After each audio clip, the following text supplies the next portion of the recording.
मित्रों, जैसा कि आप सब जानते हैं कि हर महीने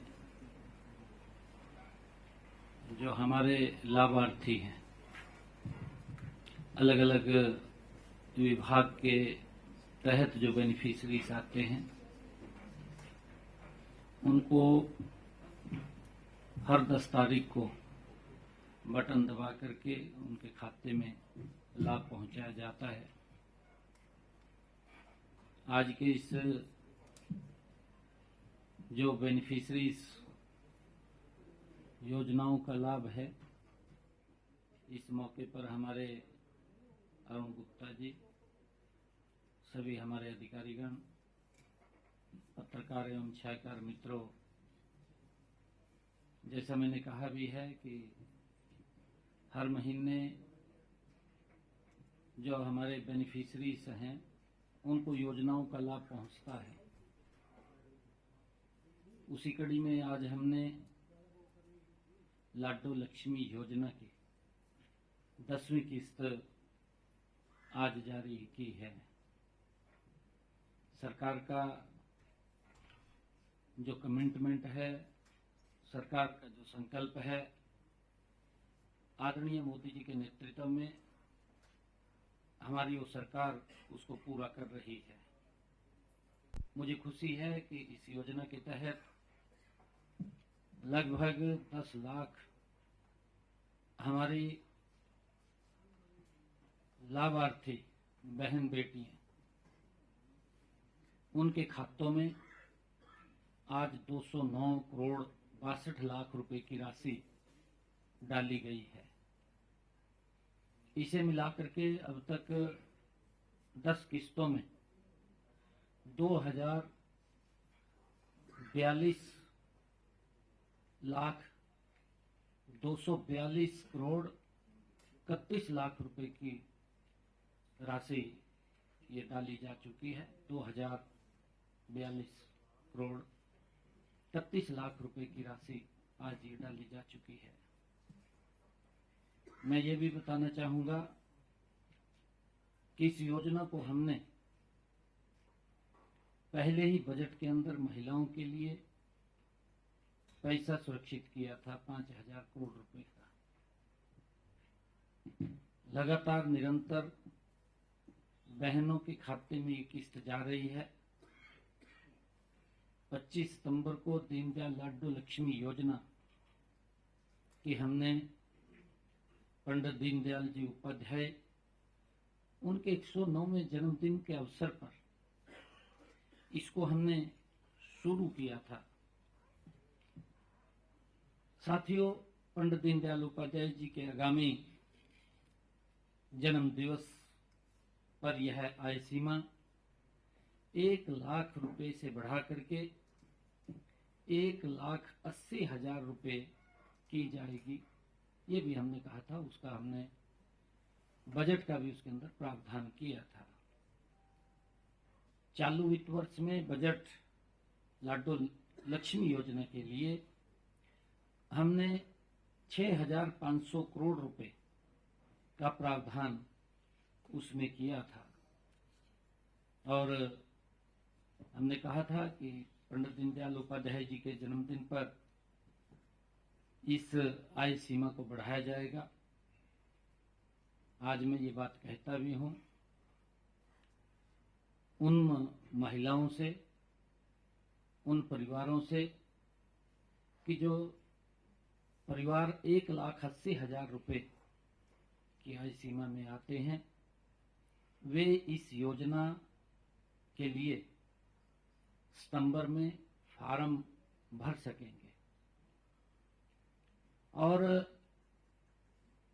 एक बात और स्पष्ट करना चाहता हूं, लाडो लक्ष्मी योजना के लिए जो लाभपात्र हमारी बहनें हैं, उनका अन्य किसी प्रकार का बेनिफिट नहीं रोका जाएगा। ये स्पष्ट रूप से मैं कहना चाहता हूं, क्योंकि मैंने पिछली बार भी इस बात के बारे में कहा था। बहुत सारे कुछ लोग उसको गुमराह करने का काम करते हैं कि ये बेनिफिट कट जाएगा, वो कट जाएगा। मेरे को कल कुछ पंजाब के लोग मिले थे। उन्होंने मेरे को बताया कि उत्थे जिहड़ी योजना शुरू की गई माया धियां बेनीफिट योजना वो शुरू की गई सी। कहा जिन्होंने वो बुढ़ापा पेंशन 1500 रुपये मिल रही सी वो बंद कर दी, 1000 रुपये देना शुरू कर दिता।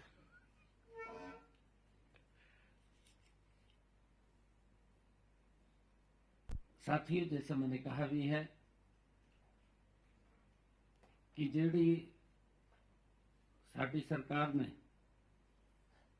इहदे नॉर्म तय किए ने उस नॉर्म ते असी महिलावां नूं लाभ देने का काम कर रहे हैं। मैं ये भी कहना चाहूँगा कि किसी भी बहन का जो उसको अन्य बेनिफिट मिल रहा है वो नहीं रोका जाएगा। इसी कड़ी में सामाजिक सुरक्षा पेंशन जो आज 15 हमारी सामाजिक सुरक्षा पेंशन योजनाओं के तहत 1124 करोड़ 94 लाख रुपए की राशि हमारे जो 34,09,78 लाभार्थियों के बेनिफिशरीज के खाते में डाली गई है। इनमें वृद्धा पेंशन, सम्मान भत्ता, दिव्यांग भत्ता और अन्य सामाजिक सुरक्षा पेंशनें शामिल हैं। हमने व्यवस्था को परिवर्तन करते हुए प्रोएक्टिव मोड में इसको लागू किया है। किसी भी बुजुर्ग को दफ्तरों के चक्कर नहीं काटने पड़ते, किसी बुजुर्ग को कहीं किसी के पास नहीं जाना पड़ता। ये सीधा प्रोएक्टिव मोड में उसकी पेंशन बनती है जब वो 60 वर्ष का हो जाता है। 60 वर्ष के बाद परिवार पहचान पत्र डेटाबेस के आधार पर उसकी अगर पात्रता होती है तो स्वयं निर्धारित उस पात्र नागरिक को बिना किसी के दरवाजे पे जाए, बिना आवेदन किए, घर बैठे ही उसकी पेंशन बन करके उसको लाभ मिलना शुरू हो जाता है। डायरेक्ट बेनिफिट ट्रांसफर के माध्यम से किया जा रहा यह भुगतान हमारी पारदर्शिता और सुशासन के प्रति हमारी सरकार की अटूट प्रतिबद्धता है। इससे यह सुनिश्चित होता है कि सरकार की जो सहायता है हर जरूरतमंद तक समयबद्ध तरीके से पहुंच रही है।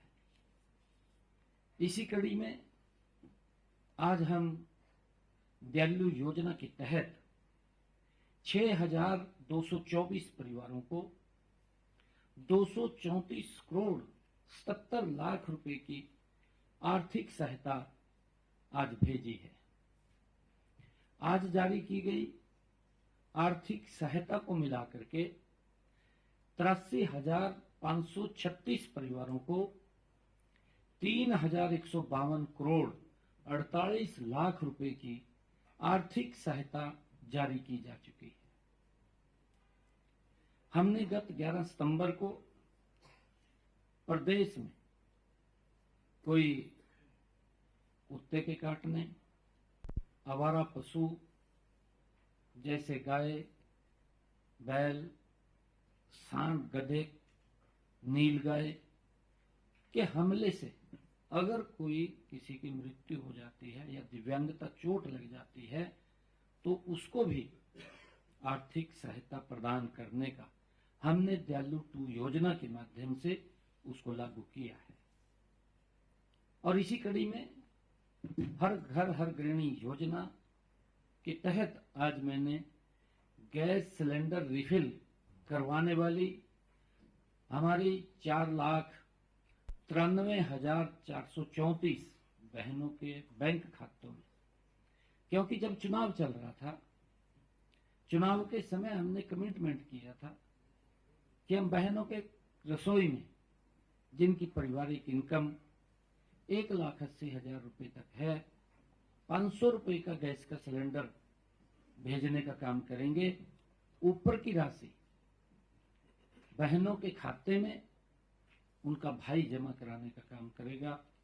और उसी कड़ी में आज हमने 19 करोड़ 17 लाख रुपए की सब्सिडी वो डाली है, ऊपर का पैसा डाला है।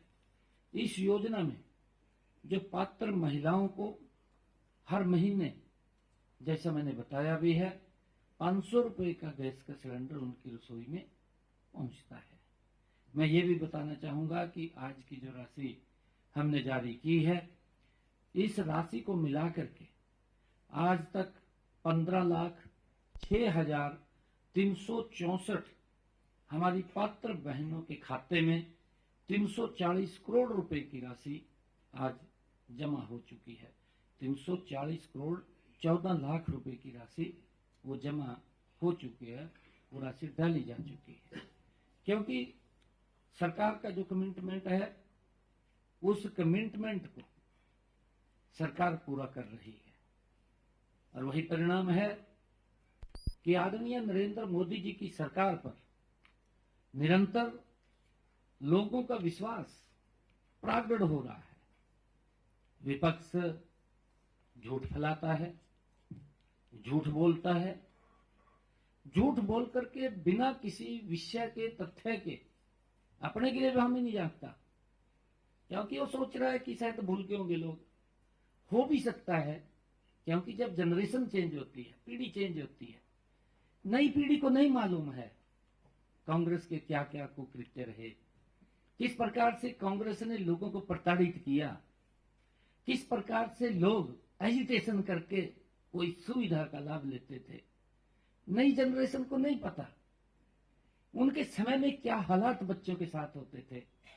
अगर कोई टेस्ट देने भी जाता था उनके समय में, बस की छतों के ऊपर सैकड़ों की संख्या में बच्चे ऊपर बैठते थे, बस की छत के ऊपर, क्योंकि अंदर जगह नहीं मिलती थी, भरी रहती, पीछे लटकते रहते थे, बारियों में लटक जाते थे। ये हालात कांग्रेस ने वो लोगों की की है। गैस का सिलेंडर लेना होता था, घनी ठंड भी हुआ थी, उसमें भी 4 दिन घर से रजाई लेकर हुआ था, 4 दिन वहीं रहना पड़ता था, कोई सिलेंडर तो उठा ले जाए। ये पता नहीं है, नई पीढ़ी को नहीं पता इन्होंने क्या क्या किया है। और ये बताने की, उनको जगाने की जरूरत भी है। उनके समय में जब बरसात होती थी, जैसे सावन का महीना चल रहा है, सावन के महीने में बरसात जोर की पड़ रही, पूरा भीज गया, सिलेंडर के द्वारा खड़ा। ये हालात करे कांग्रेस ने, सिलेंडर को छोड़ के नहीं जा रहा। 4 दिन लगातार लाइन में खड़ा रहना, ये प्रताड़ित किया लोगों को। कांग्रेस को तभी बाहर किया, परंतु हमारी नई जनरेशन को नहीं मालूम है, वो छोटे थे उस टाइम, उनको शायद नहीं मालूम भी ये अत्याचार भी कांग्रेस ने किए हैं, जिनकी कोई पराकाष्ठा नहीं रही थी। हदें पार की है कांग्रेस ने, क्योंकि उनके बुजुर्ग जानते हैं, क्योंकि उन्होंने भुगता है। और नई पीढ़ी को बताना कांग्रेस के उस दृश्य को, तो हम सब की जिम्मेवारी भी है। आदरणीय नरेंद्र मोदी जी तो लोगों को लाभ पहुंचाने का घर बैठे ही काम कर रहे हैं। आप देख रहे हैं कि आज भी कहीं बेनिफिशरीज को अलग अलग विभाग के सीधा उनके खाते में लाभ पहुंचाया जाता है। और साथियों, इसी कड़ी के अंदर हरित खाद को बढ़ावा देने के लिए मैंने 13,237 किसानों के खाते में 7 करोड़ रुपए की राशि आज डाली है। यह राशि खरीफ 2026-27 70,000 एकड़ क्षेत्र में जो हरित खाद की मैंने बात किया है, ढैंचा, मूंग को हरित खाद के रूप में अपनाने के लिए ये जारी की गई है। राज्य में फसल विविधीकरण एवं जल संरक्षण को बढ़ावा देने के लिए यह पहल की गई है। इस पहल का मुख्य उद्देश्य मृदा स्वास्थ्य में सुधार, मिट्टी में नाइट्रोजन एवं जैविक पदार्थों की मात्रा में वृद्धि, जल धारण क्षमता में वृद्धि तथा किसानों की रासायनिक उर्वरकता पर निर्भरता को कम करना है। इसका ये उद्देश्य है। किसानों को हरित खाद की खेती अपनाने के लिए प्रोत्साहित करने के लिए पात्र किसानों के 1,000 रुपये प्रति एकड़ की दर से प्रोत्साहन राशि प्रदान की जाती है। और साथियों, किसानों का पंजीकरण मेरा फसल मेरा ब्यौरा पोर्टल के माध्यम से किया जाता है तथा निर्धारित प्रक्रिया के अनुसार फसल का सत्यापन किया जाता है। खरीफ 2026 के दौरान 5,844 किसानों द्वारा 36,670 एकड़ क्षेत्र में ढैंचा की खेती का सत्यापन हुआ है। इसी प्रकार 7,393 किसानों द्वारा 33,330 एकड़ क्षेत्र में मूंग एवं अन्य साथियों हरित खाद फसलों की खेती का सत्यापन हुआ है। और साथियों, इसी प्रकार खरीफ 2026 के दौरान कुल 13,237 किसानों द्वारा 70,000 एकड़ में हरित खाद फसलों का सत्यापन हुआ है। साथियों, मैं बताना चाहूंगा कि आज इसी प्रकार मैंने विभिन्न 19 योजनाओं के 50,04,873 लाभ पात्रों के बैंक खातों में 1,595 करोड़ 50 लाख रुपए की राशि वो डाली है। साथियों, मैं आपके माध्यम से, क्योंकि अभी कुछ कार्यक्रम भी चल रहे हैं, आदरणीय प्रधानमंत्री जी ने जो 14 अगस्त को विभाजन विभीषिका स्मृति दिवस वो मनाया जाता है, उस कड़ी में क्योंकि जो आजादी मिली, आदरणीय प्रधानमंत्री जी ने कहा है कि आजादी हमें जो हंसते खेलते मिली है, परंतु उसने बड़ा दुख भी दिया है। लाखों लोगों को उन्होंने विस्थापित कर दिया, उनको घर छोड़ने पे मजबूर कर दिया और वो अपना कारोबार, अपना घर, अपनी जमीन, अपने बाग बगीचे छोड़ करके झुंगियों में रहना मजबूर कर दिया। वो 14 अगस्त की काली रात, आदरणीय प्रधानमंत्री जी का मानना है कि हमें इसको विभाजन विभीषिका दिवस उन ऐसे असंख्य महिलाओं, बुजुर्गों, युवाओं, बहुत सारे बच्चे उस भीड़ के अंदर अपनी मां से गुम हो गए, मां की आवाज बच्चे तक नहीं पहुंच पाई। बहुत सारी बेटियों के साथ क्या दुराचार हुआ उस समय के अंदर। कई परिवारों ने बेटियों को मार डाला अपनी इज्जत बचाने के लिए। वो ऐसा मंजर था, वो एक काली रात थी और उसका खामियाजा किस कारण से भुगतना पड़ा, किन लोगों की वो गलतियां थी, जिन गलतियों का खामियाजा भारत के लोगों को भुगतना पड़ा। आदरणीय प्रधानमंत्री जी ने कहा 15 अगस्त को हम स्वतंत्रता तो हर्षोल्लास के साथ मनाते हैं, परंतु 14 अगस्त को उस विभाजन विभीषिका को भी उन ऐसे असंख्य लोगों को जिन्होंने अपने को खोया, जिन्होंने अपने परिवार को खोया, जिन्होंने अपने कारोबार को खोया, उनको भी ये याद करने का दिन है। और विभाजन विभीषिका स्मृति दिवस 14 अगस्त को राज्य स्तर का जो कार्यक्रम होगा वो गुरुग्राम में होगा। और हर जिला के ऊपर 14 अगस्त शाम को कार्यक्रम भी अलग अलग आयोजित पार्टी के द्वारा किए जाएंगे। उसी कड़ी में आदरणीय प्रधानमंत्री जी ने जो हमारा हर घर तिरंगा अभियान कि तिरंगे का सम्मान, वो साथियों उन्होंने जब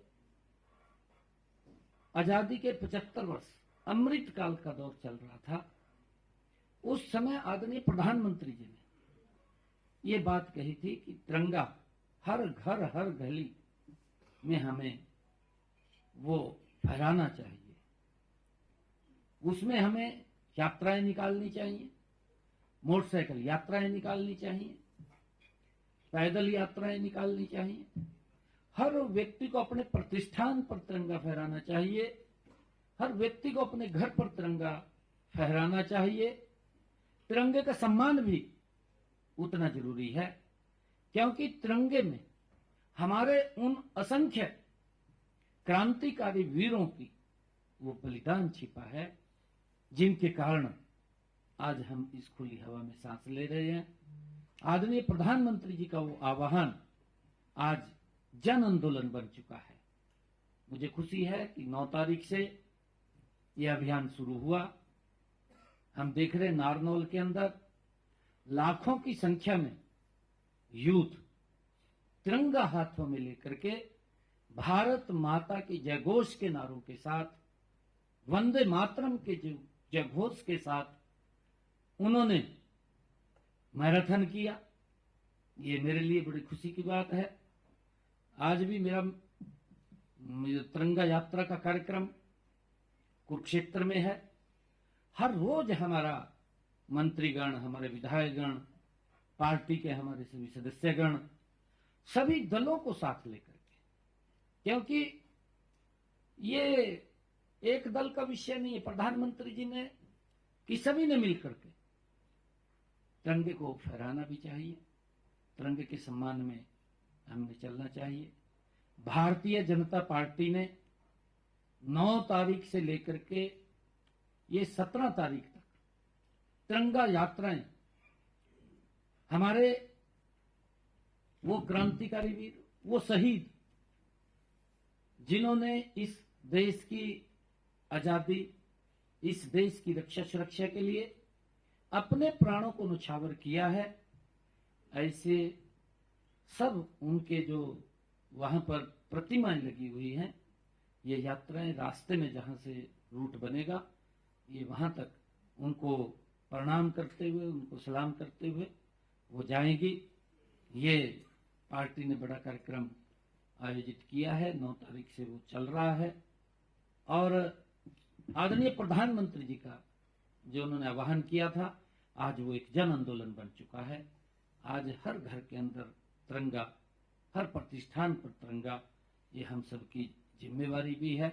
और उसका सम्मान भी हम, जितना हमारे लिए तिरंगे का सम्मान है हमारे दिल में, उसको उस सम्मान के साथ हमें रखना चाहिए, फहराना चाहिए। इतना ही मैंने आज कहना था। थैंक यू, धन्यवाद।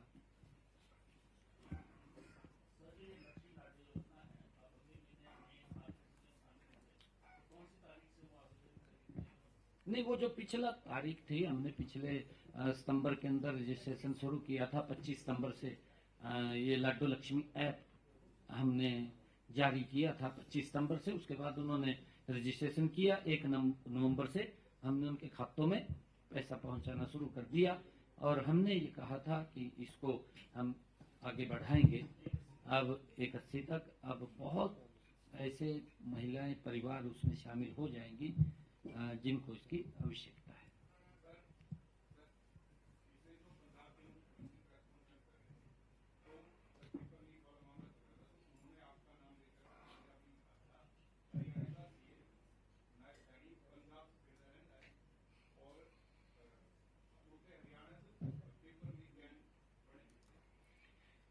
मैं तो उनके साथ ही एक क्योंकि वहाँ के शिक्षा मंत्री ने प्रेस कॉन्फ्रेंस की और कहा कि भिवानी जो है वो गैंग बन गया है ये पेपर लीक का, वहीं से सारे पेपर। मैं एक गल कहना चाहता है पंजाब के मुख्यमंत्री जी ਨੂੰ ਉਹਨਾਂ ਨੇ ਜਿਹੜੀਆਂ ਗੱਲਾਂ ਪੰਜਾਬ ਦੇ ਲੋਕਾਂ ਨਾਲ ਵਾਅਦੇ ਕੀਤੇ ਸੀ ਕੇਜਰੀਵਾਲ ਨੂੰ ਸਾਥ ਲੈ ਕੇ, ਉਹ ਵਾਅਦੇ ਤਾਂ ਪੂਰੇ ਕੀਤੇ ਨਹੀਂ। ਔਰ ਜਦੋਂ ਉਹ ਵਾਅਦੇ ਪੂਰੇ ਨਹੀਂ ਕੀਤੇ ਤਾਂ ਉਹਨੂੰ ਤਾਂ ਮੈਨੂੰ ਸੁਪਨੇ ਵਿੱਚ ਵੀ ਹਰਿਆਣਾ ਦਾ ਮੁੱਖ ਮੰਤਰੀ ਦਿਖਦਾ ਹੈ ਪੰਜਾਬ ਦੇ ਵਿੱਚ। ਮੈਂ ਉਹਨੂੰ ਇੱਕ ਗੱਲ ਕਹਿਣਾ ਚਾਹੁੰਦਾ ਵੀ ਪੰਜਾਬ ਦਾ ਅਗਰ ਕੋਈ ਵਿਅਕਤੀ ਕਿਸੇ ਗਲਤ ਕੰਮ ਵਿੱਚ ਸ਼ਾਮਿਲ ਹੁੰਦਾ ਹੈ ਤਾਂ ਸਾਡੀ ਪੁਲਿਸ ਜਾ ਕੇ ਉੱਥੇ ਕਾਰਵਾਈ ਕਰਦੀ ਹੈ, ਪੰਜਾਬ ਦੀ ਪੁਲਿਸ ਉਹਦਾ ਸਹਿਯੋਗ ਕਰਦੀ ਹੈ। ਅਗਰ ਮਾਨ ਸਾਹਿਬ ਨੂੰ ਇਹ ਲੱਗਦਾ ਹੈ ਕਿ ਭਿਵਾਣੀ ਦੇ ਵਿੱਚ ਕਿਸੇ ਵਿਅਕਤੀ ਨੇ ਗਲਤ ਕੰਮ ਕੀਤਾ ਹੈ ਤਾਂ ਉਹਦੀ ਪੁਲਿਸ ਕੀ ਕਰ ਰਹੀ ਹੈ? ਕਾਰਵਾਈ ਕਰਨੀ ਚਾਹੀਦੀ ਹੈ।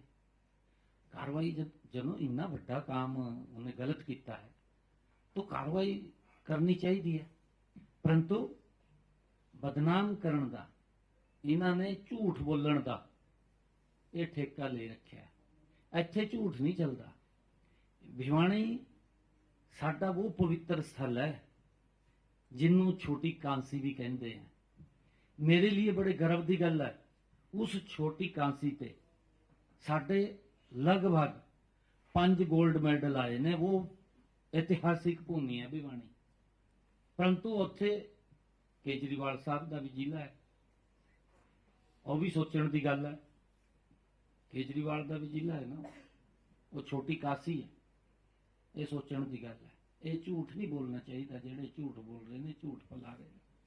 पंजाब में बड़ा एक्टिवली काम कर रहे हैं, लगातार लोग आपको बुलाते भी हैं। पिछले दिनों में सुखबीर बादल की प्राइम मिनिस्टर से मुलाकात हुई। कोई इक्वेशंस है कि अकाली दल और भाजपा के अलायंस वहां पर नहीं, ऐसी कोई गल नहीं है। प्रधानमंत्री जी देश के 140 करोड़ लोगों के आवाज़ ने। अगर कोई उन्होंने मिलना चाहता है तो उन्होंने दरवाजे खुले ने, कोई मिल सकता है, मिलते हैं। राजनीतिक दल अलग अलग आप अपनी समस्याओं को लेकर के, अपनी गल को लेकर के प्रधानमंत्री जी को मिलते हैं। मिलने तो किसी तो कोई आपत्ति थोड़ी है। इन्होंने तो इन्ना बड़ा पंजाब दे विच वो खड़ा करता, कहा जी उत्थे फोन हो गया जी, उत्थे टाइम मिल गया जी, ये गल्लां कर रहे ने। बई तुसी उन गल्लां ते नहीं ध्यान दे रहे। मैं तो हैरान सी। मैं कल भी मेरा समाणा दे विच एक कार्यक्रम सी, ਉਹਦੇ ਵਿੱਚ ਵੀ मैंने बोलिया कि मैं पहले ही बजट ਦੇ ਵਿੱਚ ਮਹਿਲਾਵਾਂ ਨੂੰ 2100 ਰੁਪਏ ਦੇਣ ਦਾ ਕੰਮ ਸ਼ੁਰੂ ਕਰਤਾ। ਪਹਿਲੇ ਹੀ ਬਜਟ ਦੇ ਵਿੱਚ, ਪਹਿਲੇ ਸਾਲ ਦੇ ਵਿੱਚ। ਤੁਸੀਂ ਅੱਜ ਵੇਖ ਰਹੇ ਹੋ ਕਿ मैंने ਜਿਹੜੀ ਸੰਖਿਆ ਅੱਜ ਬੋਲੀ ਹੈ, ਲਗਭਗ 2000 ਕਰੋੜ ਰੁਪਇਆ ਮਹਿਲਾਵਾਂ ਦੇ ਵੱਧ, 2000 ਕਰੋੜ ਤੇ ਵੀ ਵੱਧ ਪੈਸਾ ਮਹਿਲਾਵਾਂ ਦੇ ਖਾਤੇ ਦੇ ਵਿੱਚ ਜਮ੍ਹਾਂ ਹੋ ਗਿਆ। ਇਹ मैंने ਗੱਲ ਕਹੀ ਸੀ। ਮਾਨ ਸਾਹਿਬ मैं देख रहा मंच पे खड़ा होके, क्योंकि 4 महीने चुनाव दे रह गए, की गल कह रहा भैन 10 कहा 1 महीने की डाला, 2 महीने की डाला या 3 महीने की डाला। तुसी भी वेख्या होगा भाई 4 महीने तो चुनाव दे रह गए, तू पूछ रहा कि भैन 10 कहा 1 महीने की डाला, 2 महीने की डाला या 3 महीने की डाला। भाई ये तो डालना तो पहले साल के विच डालना था ना। उन्हों का जेड़ा नुकसान हो गया, ਜਿਹੜਾ ਇਹਨਾਂ ਨੇ ਕਹਿ ਕੇ ਵੋਟ ਲੈ ਲਿੱਤਾ, ਵੋਟ ਲੈ ਕਰਕੇ ਜਿਹੜਾ ਉਹਨਾਂ ਦਾ ਨੁਕਸਾਨ ਕਰ ਦਿੱਤਾ, ਉਹਦੀ ਭਰਪਾਈ ਕੌਣ ਕਰੂ? ਉਹਦੀ ਭਰਪਾਈ ਤਾਂ ਕੋਈ ਕਰ ਨਹੀਂ ਸਕਦਾ। ਇਹ ਤਾਂ ਵੋਟਾਂ ਲੈਣ ਦੀ ਇਹਨਾਂ ਦੀ ਗੱਲ ਹੈ। ਝੂਠ ਬੋਲਦੇ ਆ, ਝੂਠ ਬੋਲ ਕਰਕੇ ਕਹਿੰਦੇ ਕਿ ਅਸੀਂ ਇਮਾਨਦਾਰ ਆ, ਕੱਟਰ ਇਮਾਨਦਾਰ। ਇਹ ਕਿਹੜੇ ਇਮਾਨਦਾਰ ਆ ਮੈਨੂੰ ਪਤਾ ਨਹੀਂ ਲੱਗਿਆ ਜੀ। ਇਹ ਤਾਂ ਕਾਂਗਰਸ ਦੇ ਵੀ ਵੱਡੇ ਅੱਗੇ ਨਿਕਲੇ, 4 ਕਦਮ ਉਹਨਾਂ ਤੇ ਵੀ ਵੱਡੇ ईमानदार निकलने कांग्रेस से भी नहीं जी, नहीं। भारतीय जनता पार्टी का गठबंधन पंजाब की जनता के नाल है और मैं बड़े विश्वास के साथ ये गल कह रहा क्योंकि मैं लोगों को मिलदा। पंजाब दे विच भारतीय जनता पार्टी की सरकार बन रही है क्योंकि कांग्रेस ने भी पंजाब दे लोगों का शोषण किया है। आम आदमी ने बड़िया बड़िया गल्लां कीतियां, कहंदे कि असीं ईमानदार हां, साडी पार्टी ईमानदार है, कट्टर ईमानदार हां। ये गल आम आदमी द्वारा की गई सी। परंतु उन्होंने भी वड्डा शोषण, कांग्रेस से भी वड्डा शोषण पंजाब के लोगों का किया। पंजाब के लोग अज ये समझ चुके हैं कि डबल इंजन सरकार ही पंजाब नूं मजबूत कर सकती है, पंजाब का भला कर सकती है, पंजाब नूं अगे बढ़ा सकती है, और कोई नहीं कर सकता। लोगों ने मन बना लिया कि असी नरेंद्र मोदी जी के नेतृत्व के पंजाब में सरकार बनावांगे।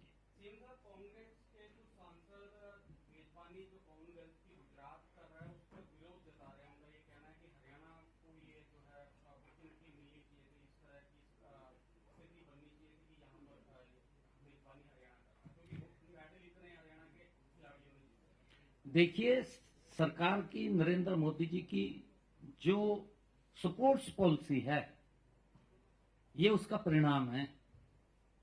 हमारे युवाओं ने संघर्ष किया है जी, पसीना बहाया है जी हमारे युवाओं ने। इनके समय में क्या था, मैं प्रेस देख रहा था, सारे के सारे लग गए, कहा जी पॉलिसी के बारे में नहीं मुख्यमंत्री को पता। भाई क्यों नहीं पता भाई, इन्होंने तो ये पॉलिसी बनाई 2 शब्दों की, पद लाओ, पदक पदक लाओ और पद पाओ, ये 2 शब्द लिखे इन्होंने अपनी पॉलिसी में। कहा जी पता नहीं है, ये मैं यही बताए थे, कांग्रेस के लोग बताए ना कितने पद आए। साडी हरियाणा दे विच हमारी सरकार ने 2000 खेल नर्सरियां जो जीरो ग्राउंड से बच्चे को तैयार करती हैं, उसको पोषण करती हैं, उसको आगे बढ़ाती हैं। 2000 खेल नर्सरी हैं, और खेल नर्सरी के अंदर जिन बच्चों की उम्र 9 साल से लेकर के 14 साल तक है, 1500 रुपए देते हैं, और जिनकी उम्र 15 साल से लेकर के 19 साल है, 2000 रुपए देते हैं। हॉस्टल में रहता है तो 600 रुपए देते हैं उसको खाने के, उसकी डाइट के लिए। तो पदक क्यों नहीं आएंगे? सरकार किस तरीके से मजबूती से उसका संरक्षण कर रही है। इंफ्रास्ट्रक्चर की बात लगा लो आप, हमारे जो स्टेडियम्स हैं, लगातार उस इंफ्रास्ट्रक्चर को भी पिछले 12 वर्षों में मोदी जी के नेतृत्व में हमने मजबूत किया है। नहीं, इनके समय में तो कह देते कहा सरपंच बना देगा स्टेडियम का, अगर सरपंच बनाएगा तो वहां सुविधाएं कहाँ आएगी। ये हालात थे इनके, ये झूठ बोलना अब इनको लग रहा। भाई सरकार ने, मोदी जी ने मेहनत किया है, मोदी जी ने पॉलिसी बनाई है, डबल इंजन सरकार ने उसको आगे बढ़ाया है, और जब डबल इंजन आगे सरकार बढ़ा रही है, इनको अधिकार नहीं है ये कहीं भी कुछ। ये तो वो लेकर स्टिकर लेकर खड़े हो गए। हाँ, दिखाना अपनी हाजिरी लगानी थी, मैंने लगाई दी, अपना हाजिरी लगा के चले गए, और क्या बताया तो कुछ नहीं। ये हमारे बच्चों की मेहनत है, हमारे बच्चों का पसीना है। मुझे खुशी है कि हरियाणा के बच्चों ने, हमारे खिलाड़ियों ने 13 गोल्ड मेडल में से 7 गोल्ड मेडल लेकर के आए, और उनमें से 5 बेटियां लेकर के आई। ये हमारे लिए बड़ी खुशी की बात है।